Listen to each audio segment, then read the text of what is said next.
although I have been very begrudging and petty in my life, many, and very angry and ashamed of myself and my behavior and, whatever.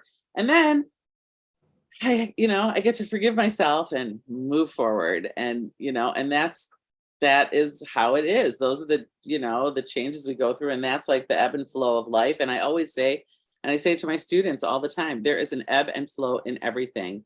This one's being mean to you. And this one, this one said something that it's like, right. Because in all relationships, in relationship to self, in relationship to others, in relationship to your parents, in relationship to God, there is always an ebb and a flow. Sometimes you move closer and sometimes you move farther away. That is just how it goes. And if you're really lucky, there's a rhythm and a flow. And if you can align yourself and if you can be in the flow, then life is much richer and much more peaceful than you're kind of trying to swim upstream. It doesn't work well.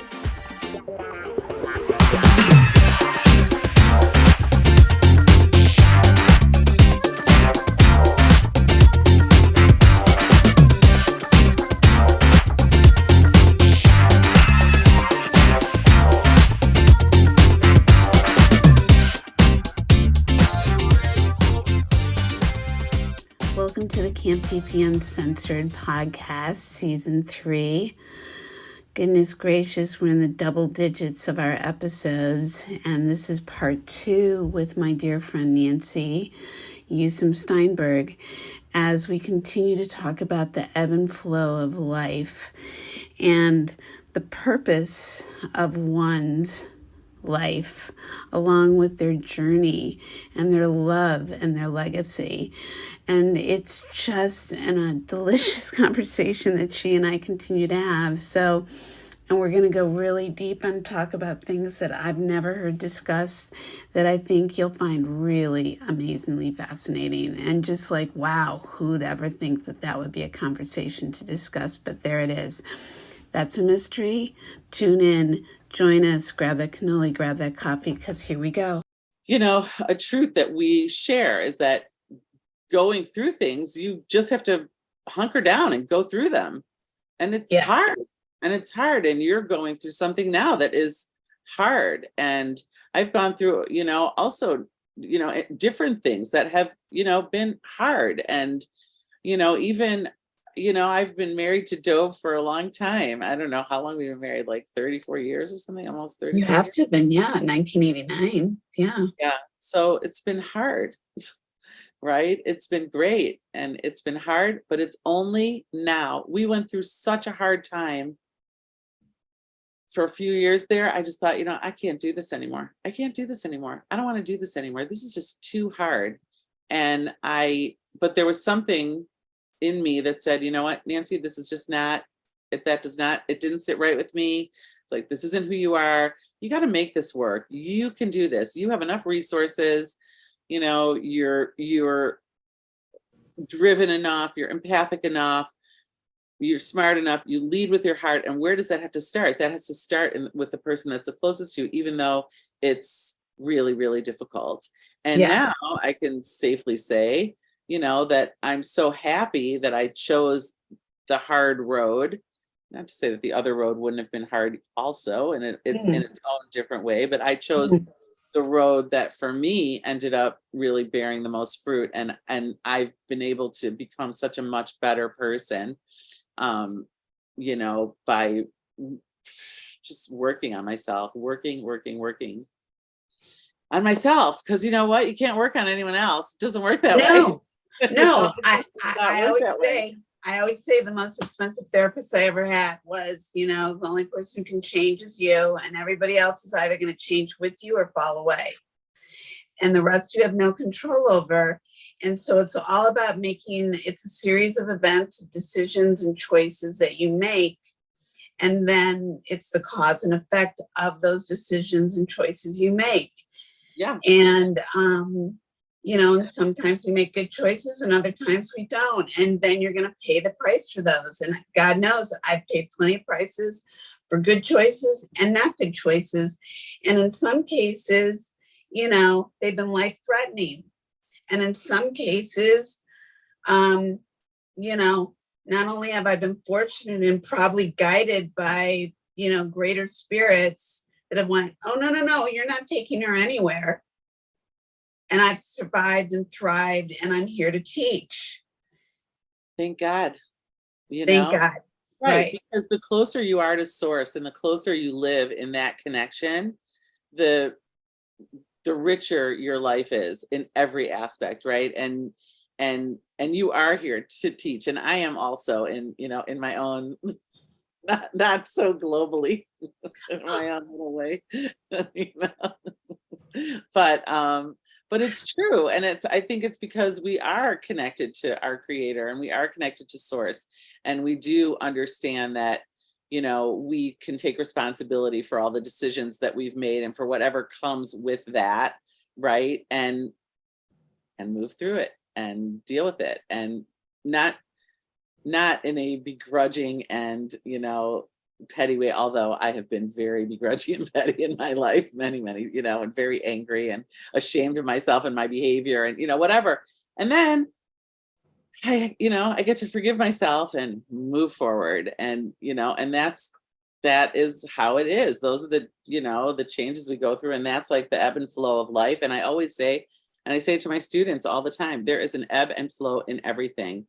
This one's being mean to you. And this one, this one said something that it's like, right. Because in all relationships, in relationship to self, in relationship to others, in relationship to your parents, in relationship to God, there is always an ebb and a flow. Sometimes you move closer and sometimes you move farther away. That is just how it goes. And if you're really lucky, there's a rhythm and a flow. And if you can align yourself and if you can be in the flow, then life is much richer and much more peaceful than you're kind of trying to swim upstream. It doesn't work well. No, and it's interesting that you use that illustration, because I always use the illustration of imagining the tundra of a river in its finest balance, where you can hear the water lapping and you can hear the birds singing and you can hear the leaves rustling and you can hear the beaver building its dam and all the things that allows for everyone and every bit of energy to be in its own balance and yet harmoniously combine, creating this greater energy source. And when it's not, that's when we're out of alignment. And like the when we talk about physics or the galaxies or what have you, all we are planets shooting across the atmosphere. And when we get stuck, the atmosphere does not get stuck. It's us that get stuck. Right. By choice and consciousness. And even those of us who understand that science of the mind can get in our own way. And if we think of ourselves as energy source, and our reason for change is always inevitable because we're always in movement, we have to always be in movement, i.e. flow. Because then when we are, then we're present for the opportunity. We're present and available for what is going to present itself for the greater good of all us, our loved ones, whomever, and that we don't have control. We just have to be in the ready position, to be in the yes position.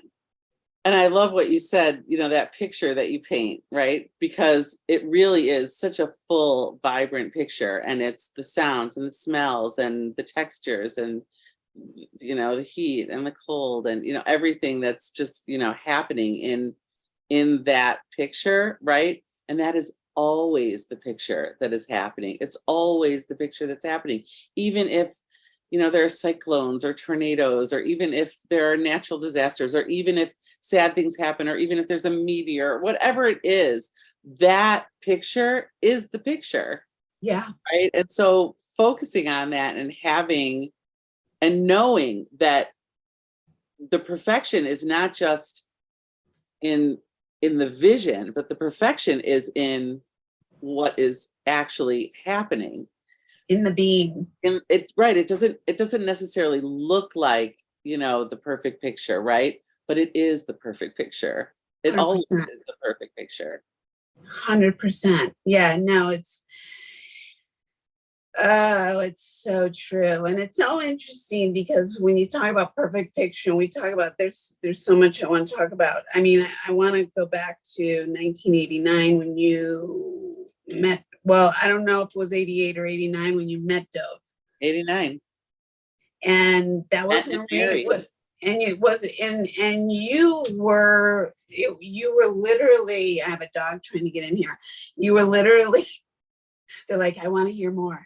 Of course they do.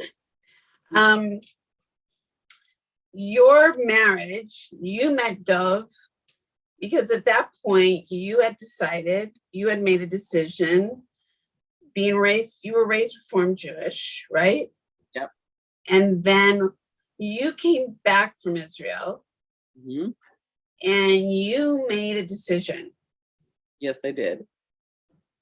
Let's talk about that. So I went to Israel, and I learned a lot while I was there. I studied a lot for the year. I told you I was in these, different programs, and, but also just walking the land and being in the land and learning, just learning a lot. I decided that I really wanted to have a more religious / spiritual life. And so I decided to become Orthodox, and met and married a man who's been Orthodox his whole life. And we can talk about that more, but I also just want to interject and say that I think in retrospect, while I do love God and love spirit and truth and creator and, everything that is here as a result of, our being created and being blessed to be here. I do think that there was also a huge part of me that was looking for a container at that time in my life. Like I had, I was in this very restrictive environment, and then I went to college and there were no restrictions. And I was a little afraid of myself. I was a little afraid of sort of the rabbit hole. Yeah. If you will. And so I found a place, and I found a life for myself that would give me rules and would provide me with, kind of a container. And it's interesting because even though I looked for that and I found it and I wanted it, my husband will be the first person to tell you that I am the most unorthodox Orthodox person he has ever met in his life. And I think it's true probably that anyone's ever met in their life. And that, and there's a lot to that. And at the same time, that was a decision I made, and that's, that's what I chose. I chose to just do something different. And I think that also is kind of in keeping with my personality. I always sort of chose to do something different. Well, I think we all were like, wait, Nancy's doing what now? I remember Tracy saying to me, so I just need to ask you again. My mother said, this is not a phase, that this is a thing. You're really doing this. Are you really doing this? Mm-hmm. I said, I am. I'm really doing this. I'm really, really doing this. And I was like, what? Yeah. Well, you of all people it was the farthest thing from what somebody would have expected, knowing how we knew you. Yes, indeed. It was literally a 180-degree turn. It was like, excuse me, how do you go from this to that in such a short amount of time? And nobody saw that coming. Not even me. No, but that's my point. I know that you didn't, and that's why I go to the beginning to come forward, because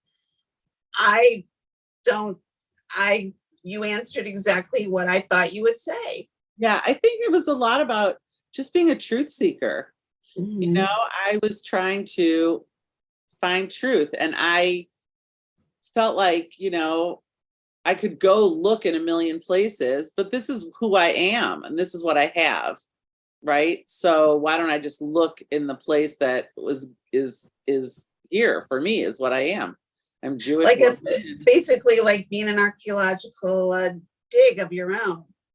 Exactly. And unearthing a lot of shit. Some of it valuable and some of it not so much.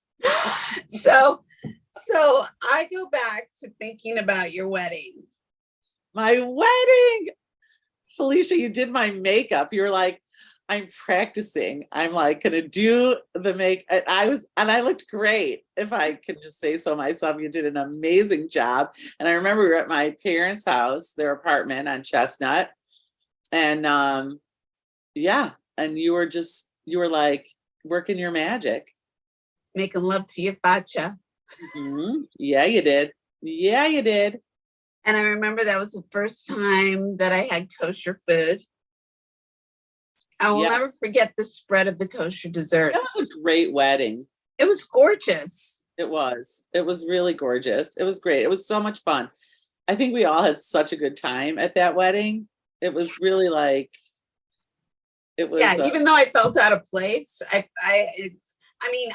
as a Jew felt out of place because let's face it, we know, you and I both know. I mean, I can talk about when you got me into, cutting shaitels and talk about it was my first introduction to wigs, but it wasn't because I grew up with a mom who had all these beautiful pieces. So it wasn't my first introduction, but it was my first introduction to like taking these either very expensive or not very expensive pieces that represented something very important that I took to heart. Yeah, that I knew I had a responsibility and I took great pride with that. And I was honored to be asked. That's how you are in everything.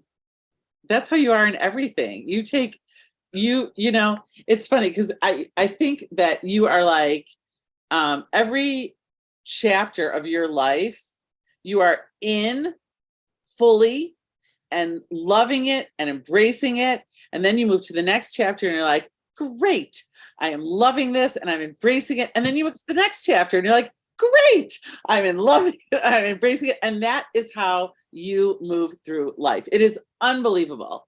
It's unbelievable.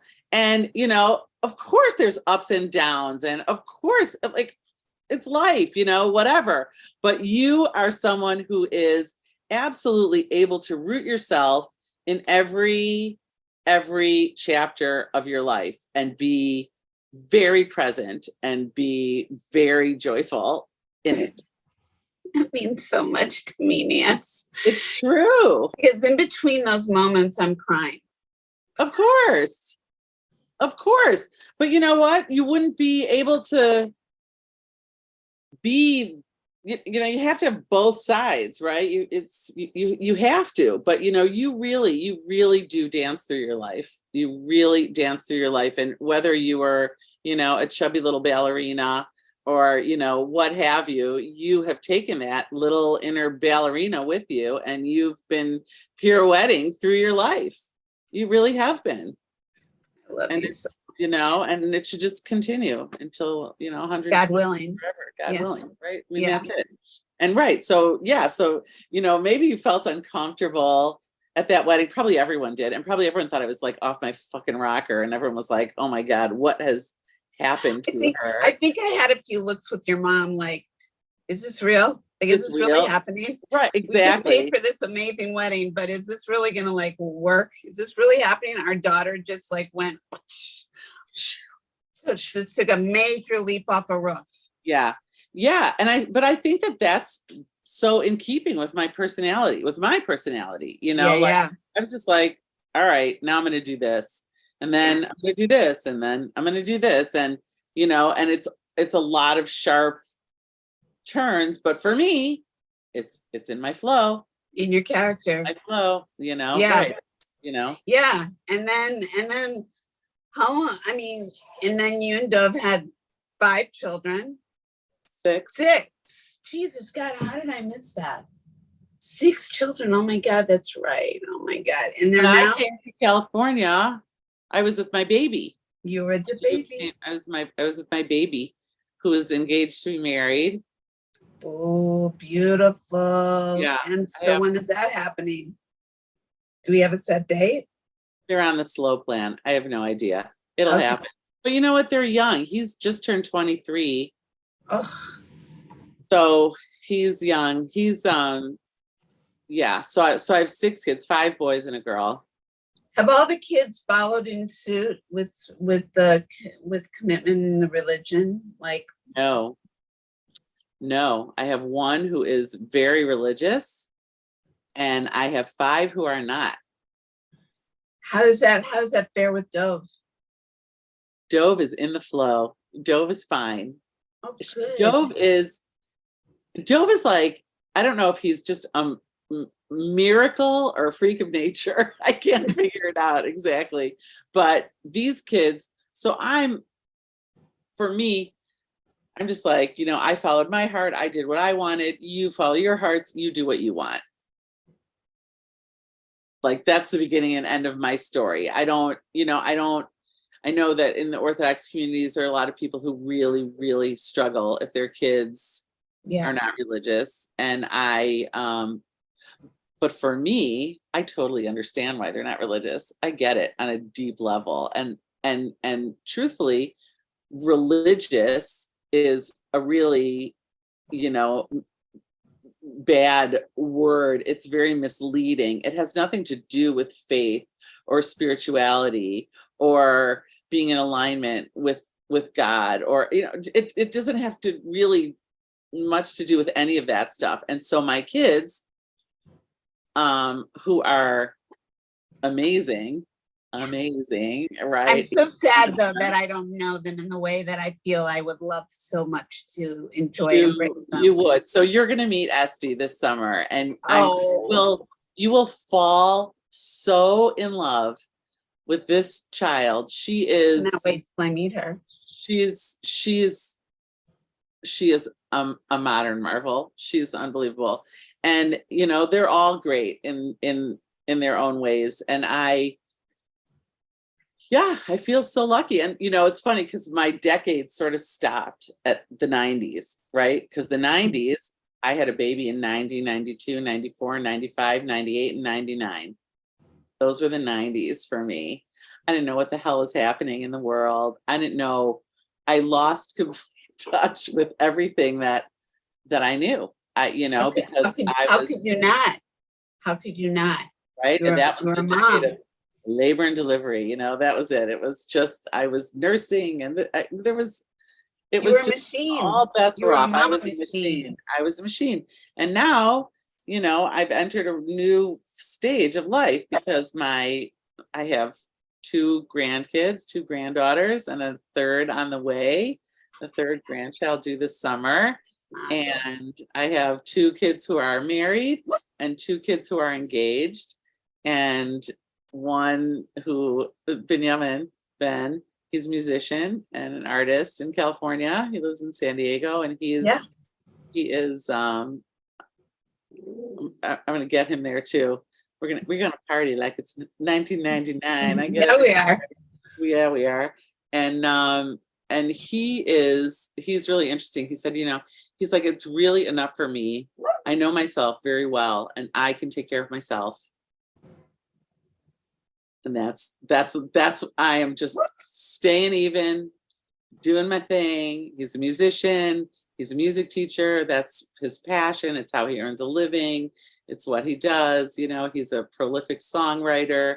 He's amazing. And it's, and he's very clear on, who he is. And Esty, she wants to get married, and she will, when the right guy comes along. How old is Esty now? She just turned 25. Like just now. So she's young. And right now she took herself to Costa Rica for a couple of weeks. She's living the life. Yes, she is. Yeah, she is. She is. Did you imagine yourself having 6 children? No, I didn't. And I also imagined that when I had kids, they would be girls. And I don't know why. And I'm such a boy mom. in so many ways. And I see how that was so much easier for me to handle, which I never would have thought. It's interesting. It's like just seeing the divine in everything, So, like Esty said, when she was little, she said, I really wish you would have given me a sister. And I said, yeah. I said, she would have been shared your room with you and someone to share your clothes with and take your shoes and hang out with you and your friends, when you guys are, just chilling. And she said, oh my gosh, I'm so happy I don't have a sister. I said, there you go. That was such an insightful comeback, though, because I don't think that would have been my comeback, but I don't know what my comeback would have been, but that was so smooth of you. Oh, yeah. Well, it was like Esty, like she was in class and she was sitting behind someone who was annoying her. I said, great, let's call the teacher and see if we can move your seat. But before we do that, let's go through all the girls in your class and see who you would like to sit next to. Went through everything. And she said, I think I'll just stay where I am. I said, great. Okay. Amazing. So well handled. That is so. Let's pull back the curtain and turn over all the leaves before we take action and analysis. But I want you to know I'm supporting you 100%. Yeah. You want to move your chair? Sure. Yeah. Let's dissect that. Let's really look at that. So I want to kind of go back to the wedding and the marriage and let's go back to the wedding and the marriage. Because this is part of what I want to talk about from the very beginning. So when you made that commitment, and once you get married as an Orthodox Jewish female, you now make a commitment to covering your head. Yep. And a lot of people don't understand the why. I don't even know if I understand the why, to tell you the truth. I think that there are a lot of things that they say that, are come down that are the reasons women cover their hair, that hair is very sensual.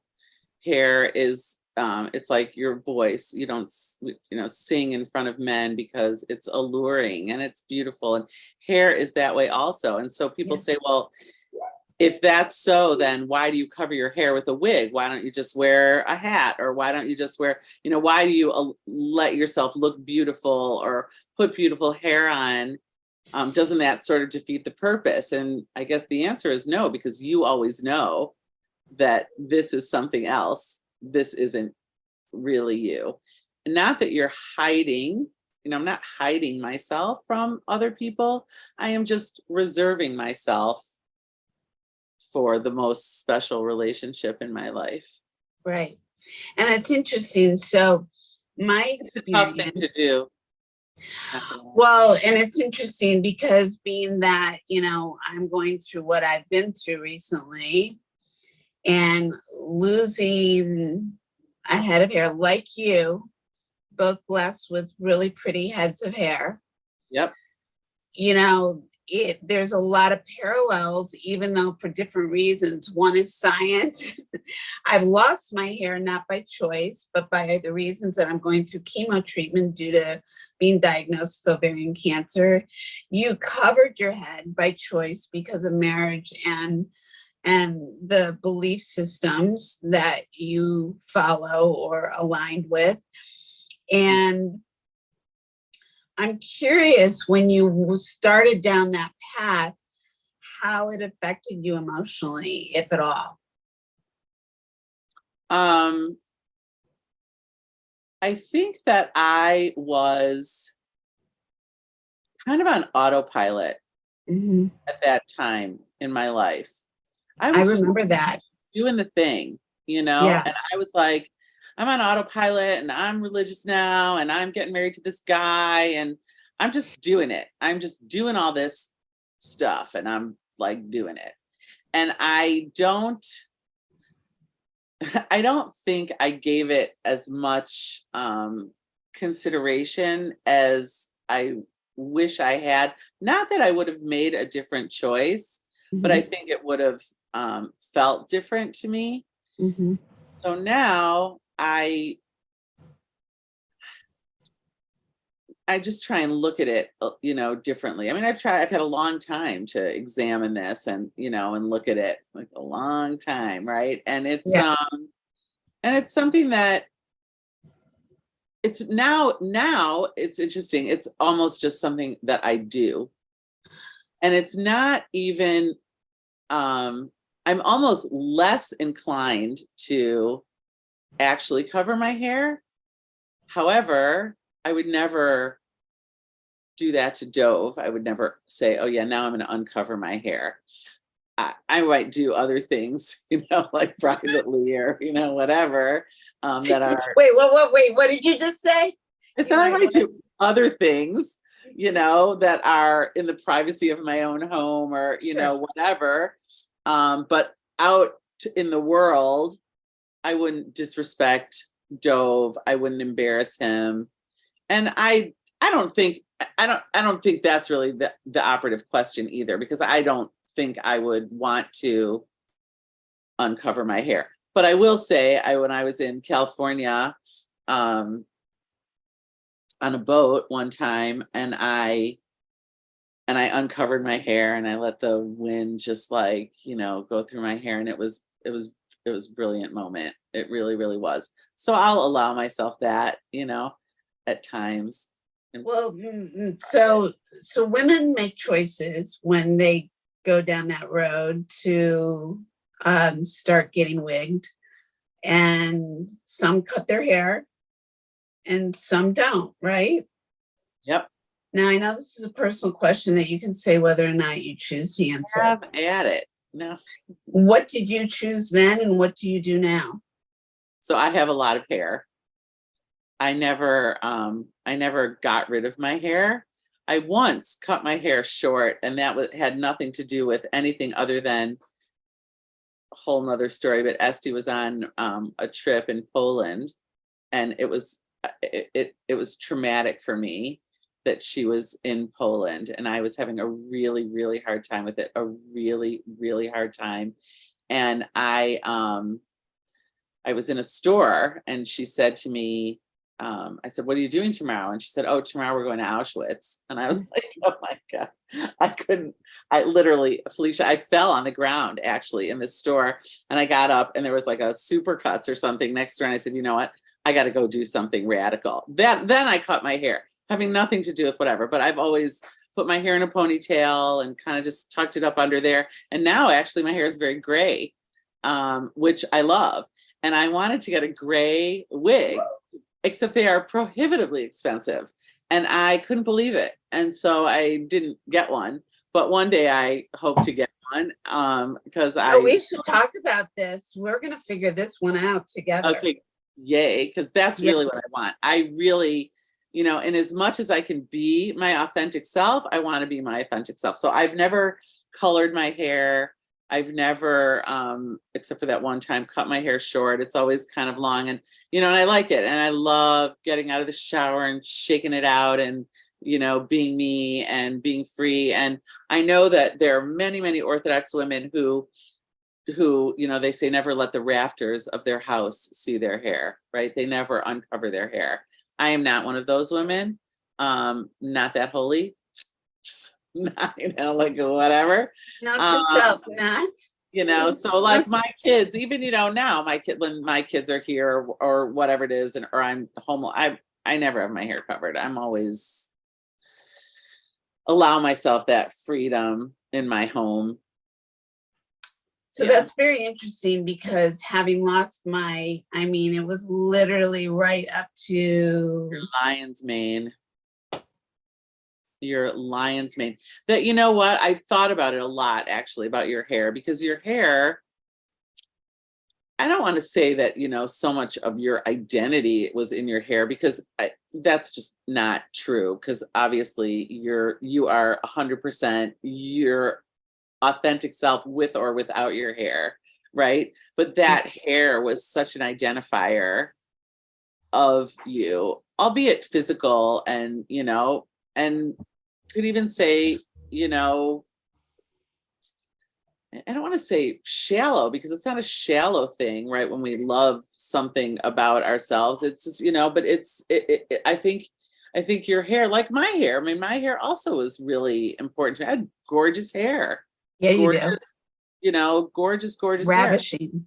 And I miss it. I miss my hair.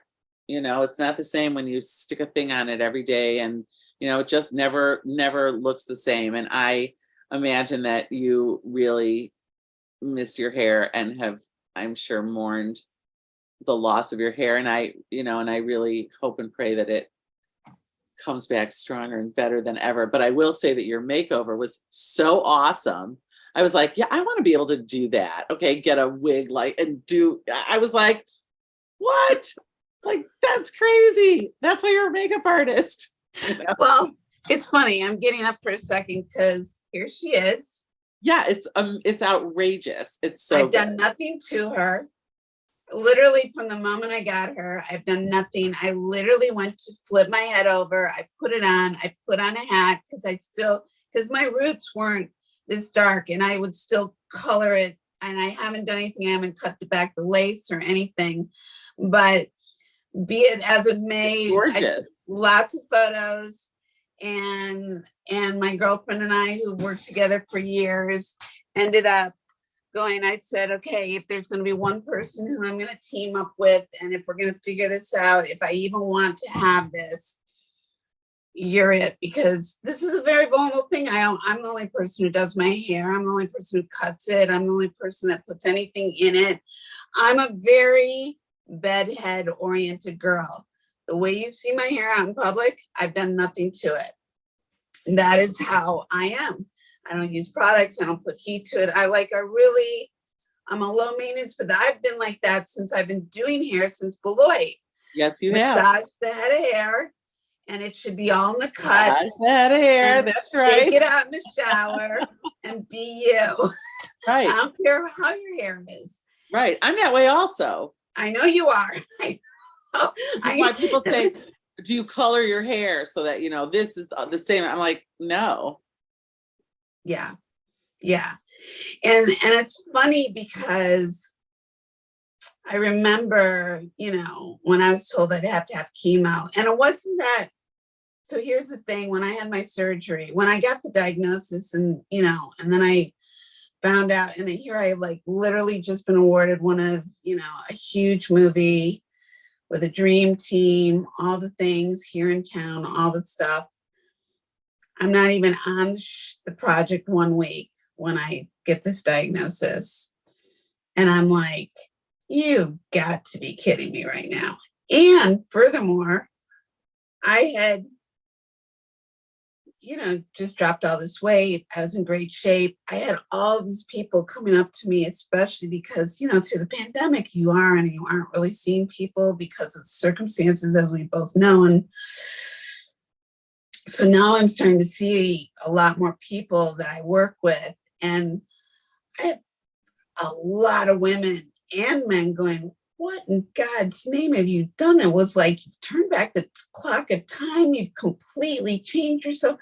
And I'm thinking to myself, I'm just me. Like, I'm Felicia.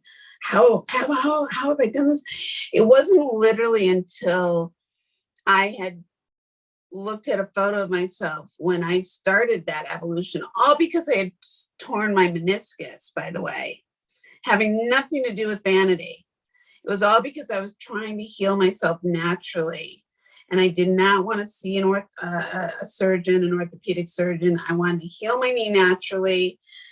I immediately made certain I got physical therapy in the pool. So I was being the water baby that I am, get in the pool, heal myself. And it was a month into healing myself. I was like, I'm at the edge of the pool with my therapist, and the little voice inside of me went, Bleach, you got to lose weight. This is the only way you're going to heal yourself, is getting the weight off your joints. Like, you can swim until the cows come home. Right. But you got to lose weight. And I just quietly, I didn't even tell Randy, because I knew that he'd be like, oh God, here we go again. Right. Yeah. And I didn't want to fail, and I didn't want to be under the spotlight, and I didn't want to have any of that stuff. And it wasn't until about 15 pounds into my weight loss that I said, by the way, I made a decision that, I'm going to just do my best to get rid of as much weight so I can heal myself, because really what I feared was I couldn't hike with him and the dogs, and I couldn't climb ruins and travel, and I couldn't be free in my body. And having cared for my mom and been around a bunch of people between their 80s and 100 in assisted living and seeing how the body can decay, I was like, no, no, no, no, no. Girlfriend's always gonna be able to tie her shoe, roll out of bed, get in the toilet, get on and off the toilet, be able to dress myself, have the freedom until the day I don't breathe anymore. I'm free in my body. And I declared when we were young women that I was gonna get like a fine wine. I was gonna get better as I got older, and I was gonna master that. I don't know how, but that was my intention. And I set that, and I still have that intention. And it's not on vanity. It's that at 18, I wasn't wearing a string bikini up my ass. At 25, I wasn't. At 39, I wasn't. I don't care how good I was looking or what. And it's not that I'm still going to be putting a string in my ass, because quite frankly, that sounds so goddamn uncomfortable. I don't want to do that. Yeah. I mean, what? I'd rather just be in a nude centerfold than like be a painting from Rembrandt, from a Renaissance, sculpture perspective. But my point being is for myself, my health and well-being. And so I thought, wow, man, God, what is this? Really? I'm getting to this place where I'm like, starting to like really feel and sew my hands again. And then this. And now, thank God, I have the surgery, because when you get the diagnosis of ovarian cancer, it's pretty much a death sentence for most women. It's such an aggressive, mysterious, they don't even know how most women get it. Like, they don't know. Like, that's why they genetically test you, which I will be getting tested for. But and nobody in my family's had cancer. So it really is, and I've survived papillary thyroid cancer, as 4 times. Right. But ironically, when you get papillary thyroid cancer, they say to you, ironically, well, if you're going to get a cancer, this is the cancer you want, because you don't die from this stuff. Oh, thank you. Good to know. And you also don't go through chemotherapy. I did have iodine radiation. The thing that you go through is like your weight can fluctuate, which it has, up and down 40 pounds over the last decade. So I was in great shape when I started that, and, go up and down. And then between working 80-hour weeks and traveling and taking care of my mom and all that, next thing I know, and then going through the pandemic, there I am, 200 pounds. And I'm like, what is going on? It's not like I hadn't been 200 pounds before, and it's not about the number. It was about the discomfort. And ironically, here I had launched this athleisure brand, partnered up, launched this athleisure brand. It's all about wearing and sharing. And I'm like, I'll show my, from the crotch down, just below the crotch. I won't show the full figure, because what's going on for me, just for me, is not comfortable. So when I hurt my meniscus and I got all this thing, and then I get the diagnosis, they say, you're lucky. Because when we went in, most women, it's spread all over. When we went in to take all your female parts out, it was in 2 spots, and we were able to get it all out. God. Thank God. And because I was because of the God willing that I had lost all this weight, and I was so strong because I was working out and all the things, literally, I was told that I could be bedridden for 6 to 8 weeks. And I was like, you've got to be kidding me. And again, by the grace of God, and I'm hearing this a lot, and I'm like, what do you mean I'm going to be bedridden for 6 to 8 weeks? Like, I can't imagine. They're like, Felicia, you're having a hysterectomy. Like, this is a major surgery right in the middle of your body. And it takes people down, it takes women down. And I'm like, and they're like, and you're going to need help. Like, you're going to need somebody with you all the time. And I'm like, Jesus, who's that going to be? Randy, as I, driven workaholics, happens to just happen to have 5 weeks off at the very same time of my surgery and post healing. Well, I wake up the next day after surgery and they start to tell me, by the end of the day, we need you to walk the hospital floor because of blood clots and the medication you're on. And I was like, well, let's do that now. And they're like, what are you talking about? I'm like, let's get this catheter out of me now. I need to go to the bathroom and I want to walk the floor. And they're like, nobody does that. I'm like, watch me. Let's get this catheter out now. I don't want to get an infection. Get it out of me, please. I want to go to the bathroom and I want to walk that floor. They're like, who are you? I'm a rock star. That too.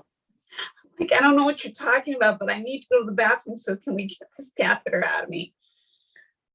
And that's why I ended up being released early from the hospital, which was when I went public and made that 11-minute hospital bed advocate for yourself post. And it was in my follow-up that I was told that, I was asked, did you Google ovarian cancer? And I was like, no, I don't play Google doctor. And they were like, well, that's good because you would have learned what really can happen to women when they're diagnosed. And then that's when they clarified, again, my good fortune, knock wood. And I don't say this in a way that I say this with clarity and belief because I'm focused on the positive of this is behind me and I'm cured. And I, like you, I'm a truth seeker and I like to be of truth. And I know I make a lot of people uncomfortable because I'm just like, let's cut to the chase. I have no time for your bullshit. Right. So I'm not here to be bullshitting. But that's what my oncologist said. And because of this, we want to ensure that nothing microscopically exists. And therefore, we want to do 6 rounds of chemo with you.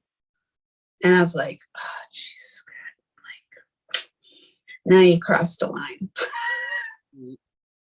I have no interest in doing chemo. And they're like, we know you don't. But here's why.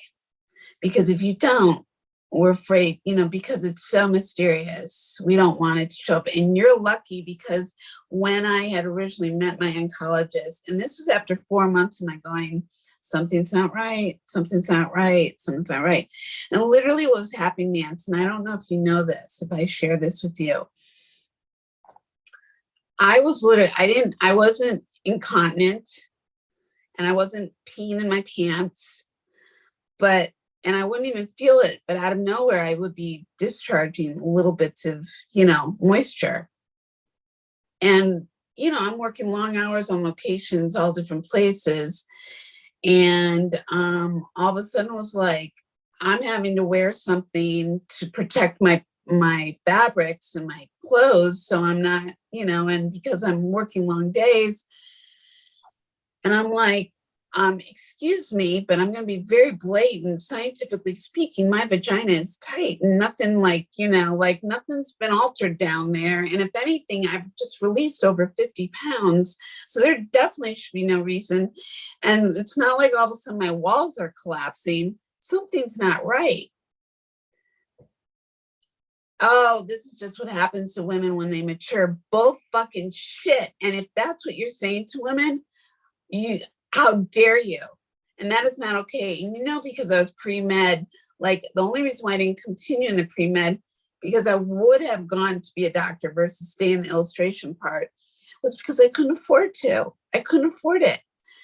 But I've always known in my heart I'm a healer. I've always known, like, you know, people come to me like, who would you go to? But all things, I'm an intuitive healer, all the things like, so I'm going to like try to solve the problem, or I'm going to talk you through it.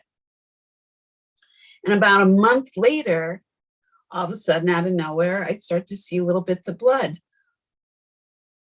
Well, wait a minute, because since going through iodine radiation from thyroid cancer, I was thrown into menopause, and I wasn't even menopausal when I went through that, meaning I was fully getting my period before all that started until radiation. I was still hoping to still get pregnant and have a baby. And we were hoping to still do that, because the last time I was pregnant was 46, all natural. And unfortunately, 4 months in, we had to make a decision because of an extra chromosome. So it was very heartbreaking, because I've been pregnant 5 times. And so I hadn't had a period since, you know, February of 2012. I know I'm not supposed to be bleeding. And all of a sudden I'm like seeing blood. No. This is, something's wrong. I literally, my gynecologist, who I've been with for a long time, and who's a very smart man, said, oh, no, it's just, you know, your vaginal lining is maturing and sloughing, and we need to stimulate the collagen. And what the French do to do that is they go in and they do this laser surgery, and it's 3 cosmetic laser surgeries, and it's all out of pocket because it's not covered by insurance, to thicken the lining. And I was like, basically, excuse me, what? So the 50, 60, 70, 80-year-old Frenchmen can be fucking their women like they're 20-year-old vaginal walls? What the fuck is this shit? But that's what it is. I was like, all right, I'm going to do it, and let's see if it works. It's a 50-50 chance. Well, that didn't happen. As soon as I was done with the last one, I was like, give me fucking, excuse my French, imaging now. And I will never forget, I'm on a commercial. I'm in the middle of a parking lot in Glendale, California, when I get a phone call from my internist telling me he just got a phone call from the radiologist saying,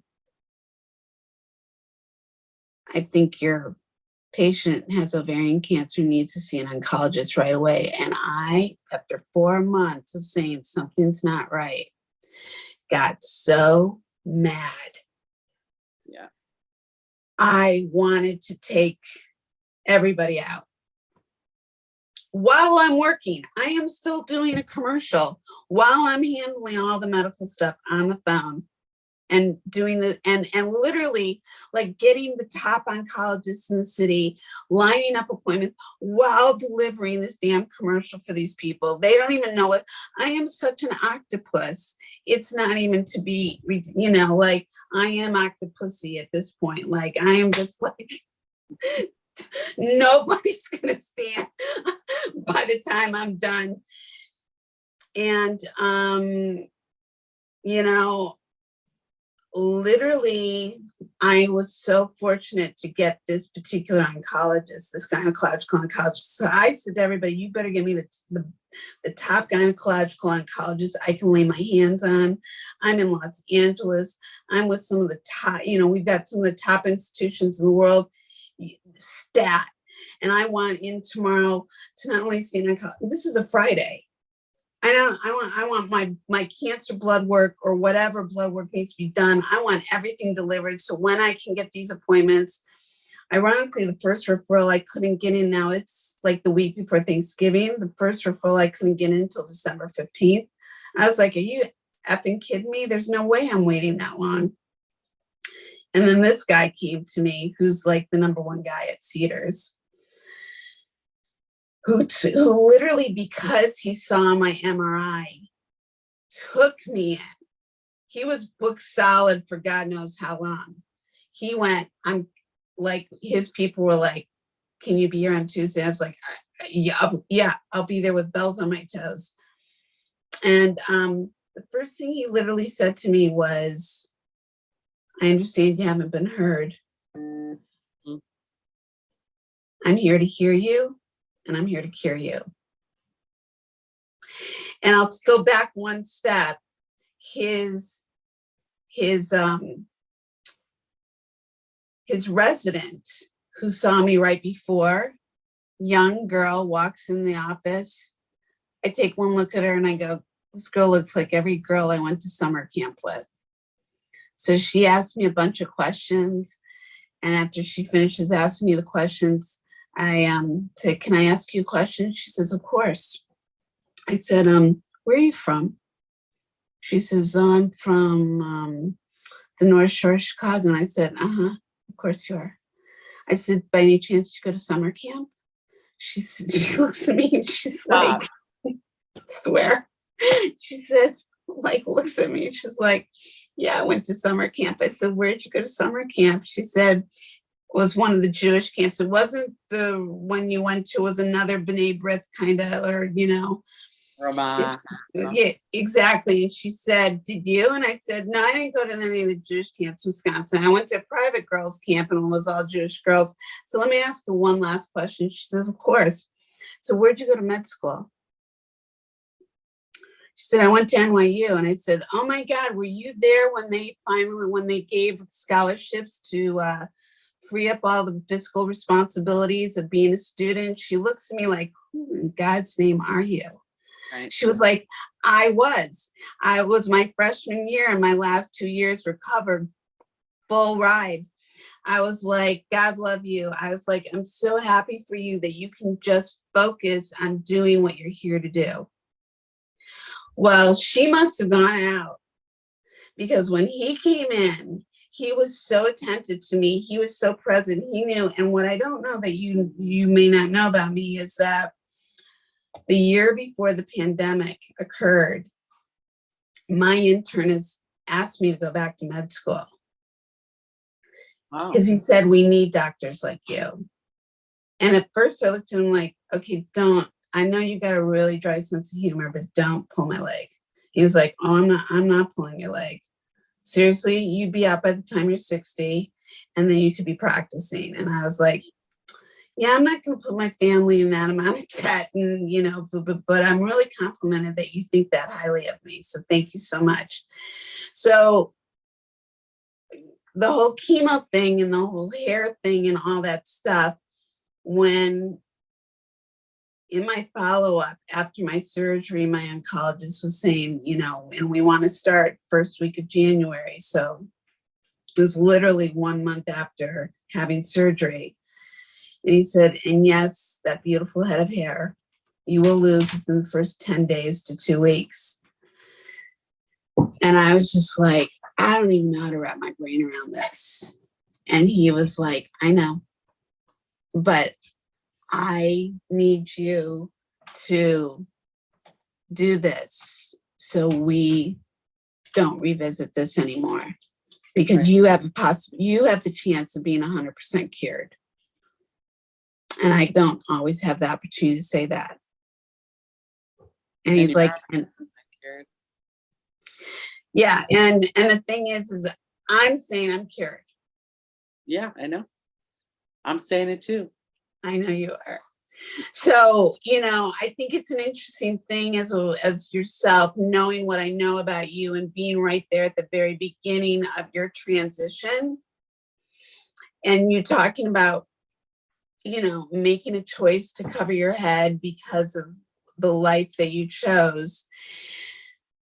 I don't walk around with my head uncovered. Rarely do I walk around with my head uncovered, only in my house, in front of my husband, ironically.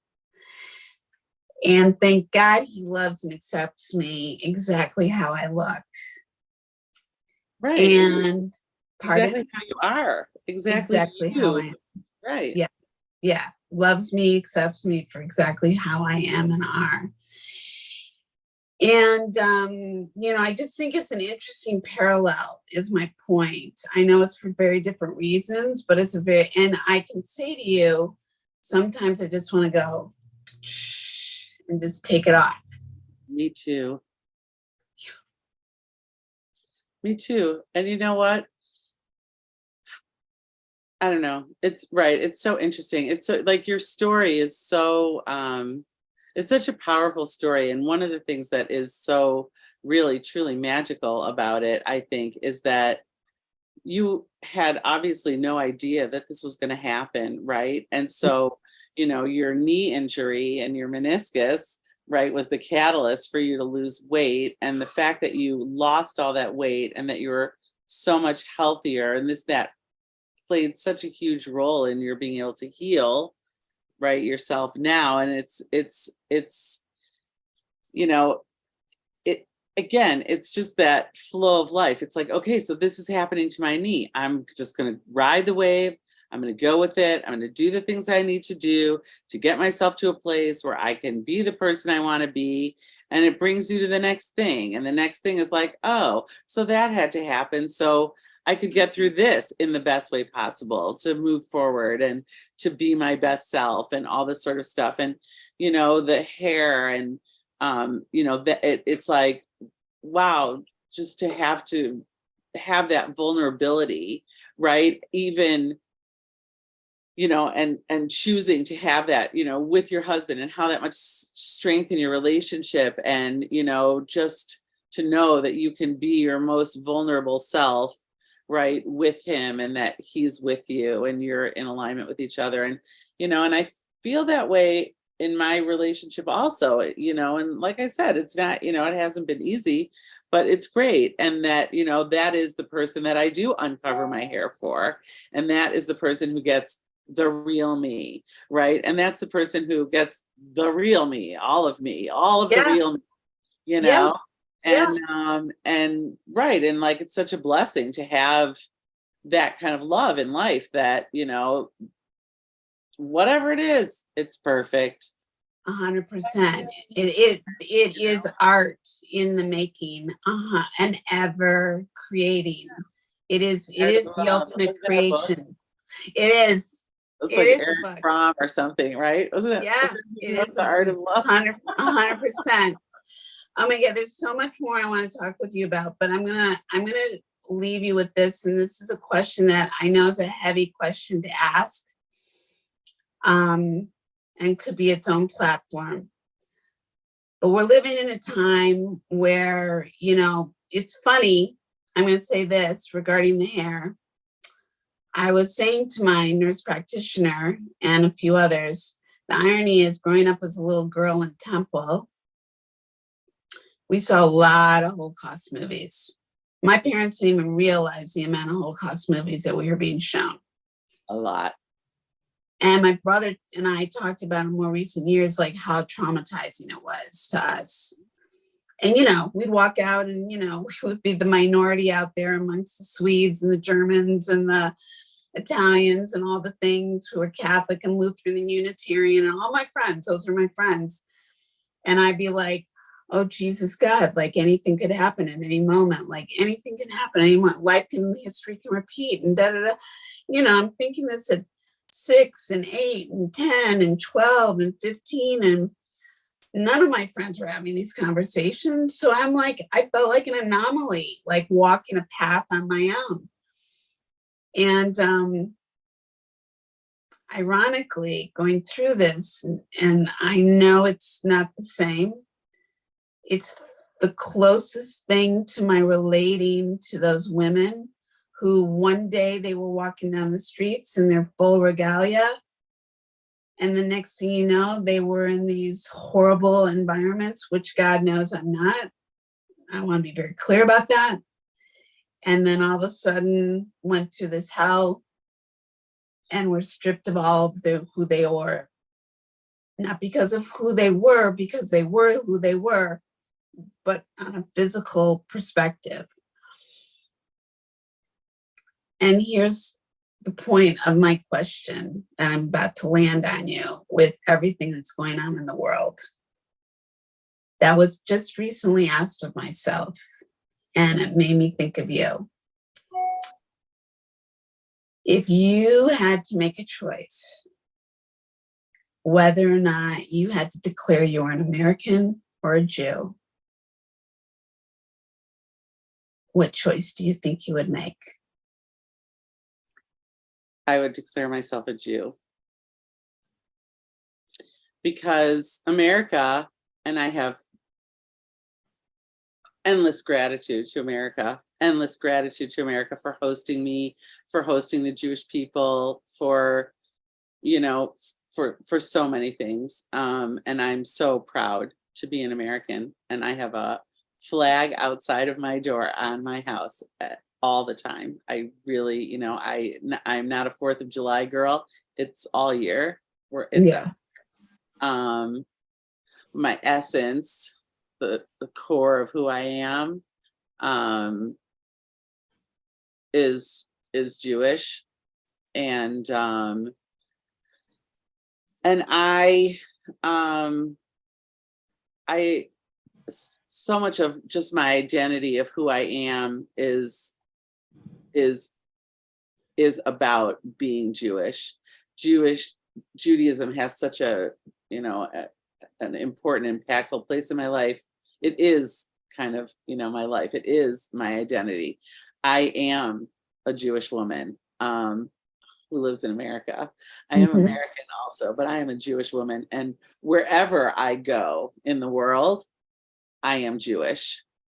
So that's how I would answer that question. You know, proud American, proud and grateful American. Hell yeah, proud and grateful American. And I am a Jewish woman, and I you know, I feel like I've been many things in many lifetimes, and I don't think that all of those have been Jewish. I don't at all. I think I've experienced a lot of things, you know, in a lot of ways, and I think that all of that is, you know, incorporated in me, into my soul. But I definitely also know that I have a very Jewish soul, certainly in this lifetime, and certainly, you know, I think from other lifetimes also. I think it is really my essence. So yeah. And I don't think that answer surprises me. And I wanted to ask you one other question before we wrap this up. What do you want your legacy to be? I want my legacy to be that I lived my life with integrity and truth and beauty, that I gave everything that I had to give, with a full heart, that whoever merited to see me, right, that I was able to give them everything that I could give. And I guess I just want my legacy to be that, you know, however life goes or continues on, that essence of me is, you know, is my legacy. I think that there's a lot about, like, also I think like the work that I've done in the world, and you know, really have devoted myself to kids and helping kids who are struggling, and, you know, and all that sort of stuff is definitely like a part of my legacy. But I think the legacy that I want to leave is something really pure, unburdened, and clear. And I want it to be a legacy of love. I think that is how, you know, that's how I lead. And we talked about it early in this conversation. And if that's what people can say about me, then I won, you know. Well, I know that there's a whole lot of other stuff that we haven't even been able to, and we can do this again. And I would love to do this again, because this has been like one of the most delicious, ever flowing, you know, full, like, here we are 2.5 hours later, Nancy. When you didn't even know how this was going to happen. I knew in my heart how this was going to happen.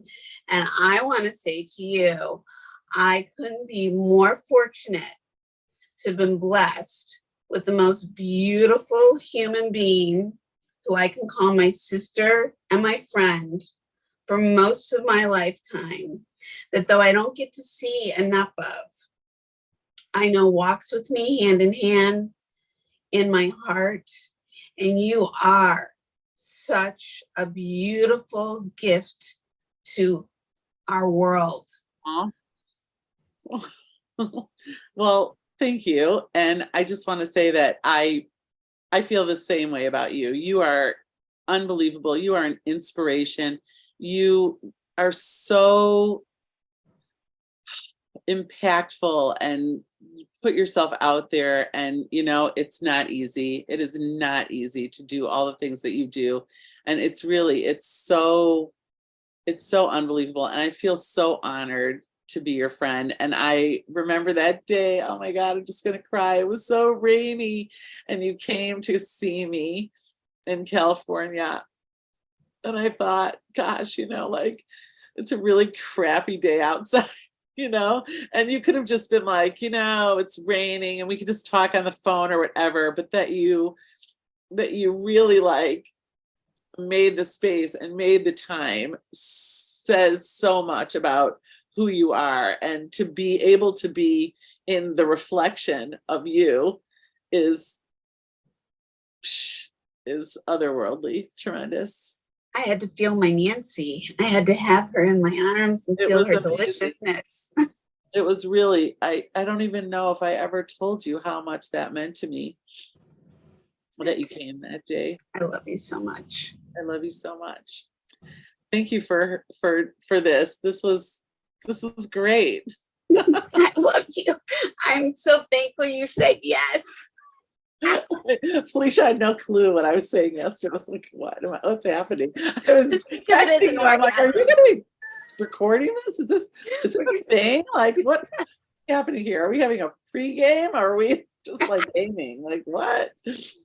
No, because I know if I don't record it, it will miss all those precious moments, which is exactly why we do this.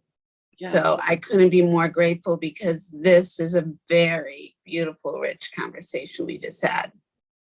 It is. And it's so great that this is what you do, that you do this, that you really get people right into this space to go to the tough places and go to the beautiful places and go to the places that people don't really talk about in our day-to-day as we're moving through, right? We don't get an opportunity to have such depth in our conversations. And wow, I'm mind blown.